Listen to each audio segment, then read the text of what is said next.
আপনি সম্পদহীন ছিলেন, আমি আল্লাহ আপনাকে সম্পদওয়ালা বানায়া দিয়েছি। এখন এই যে দামি দামি তিনটা নেয়ামত দিলাম, ইয়াতিম ছিলেন, উত্তম লালন পালনের ব্যবস্থা করলাম, শরীয়তের জ্ঞান ছিল না, শরীয়তের জ্ঞান দিলাম, সম্পদ ছিল না, সম্পদওয়ালা বানায়া দিলাম। এইগুলা আপনার জন্য নেয়ামত। যেহেতু নেয়ামত দিয়েছি, এখন কিছু ইবাদত আপনি করবেন। এক নম্বরে ইবাদত হলো ফাআম্মাল ইয়াতীমা ফালা তাকহার। যেহেতু আপনি একজন ইয়াতীম, আপনি কখনো ইয়াতীমের সাথে ধমকের সুরে কথা বলবেন না।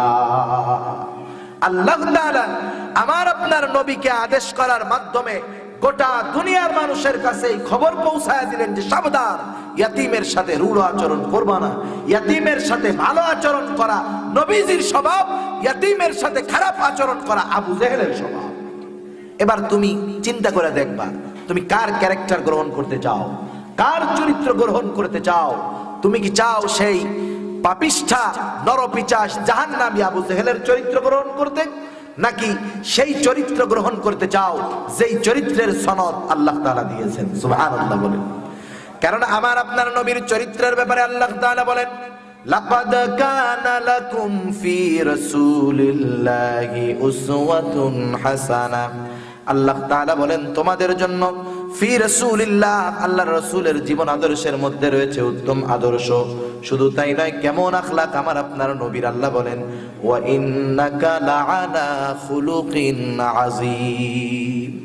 আযীম শব্দটা দুনিয়ার অন্য কোন মাখলুকের ক্ষেত্রে আল্লাহ ব্যবহার করেন নাই।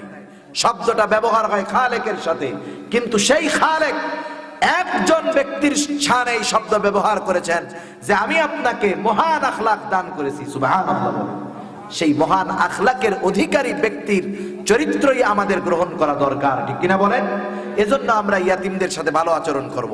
এই মাদ্রাসায় হয়তো ইয়াতিম থাকতে পারে, আশেপাশে ইয়াতিম থাকতে পারে, পরিবার পরিজন আত্মীয় স্বজনের মধ্যে ইয়াতিম থাকতে পারে। আমি ইয়াতিমের মাথায় হাত বুলাবো, আর আরশে আজিমের মালিক আমার আমলনামায় সওয়াব যোগ করতে থাকবে। সুবহানাল্লাহ।